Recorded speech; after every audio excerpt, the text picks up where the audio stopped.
મિત્રો તો જય માતાજી બધાને. હવે આપણે બીજો દિવસ થઈ ગયો છે આ ચોટીલા આઈલીન જેવી છે એનો. હવે આપણે રોકાણા છીએ અનિલભાઈની હોટલે, એ શક્તિ હોટલ. આની પહેલાં મેં પણ એક વિડીયો અહીંનો બનાવેલો છે. તો આજે મેં અહીંયા રોકાણા છીએ, નાહી ધોઈને કમ્પ્લેટ મસ્ત તૈયાર થઈ ગયા છીએ.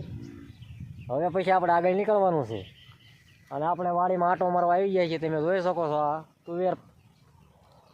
તુવેર વાવેલી છે આ એમને. હાલો હું તમને તુવેર દેખાડું બધી.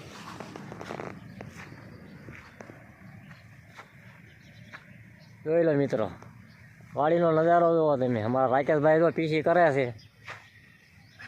જો તો બધા મિત્રોને જય માતાજી. જય માતાજી કોમેન્ટમાં લખી નાખજો. જો અમારા રાકેશભાઈ પીસી કરવા મીડ્યા છે, જઈ ગયા છે હવે. અને સવાર પડી ગયું છે, તો તડકો પણ થઈ ગયો છે.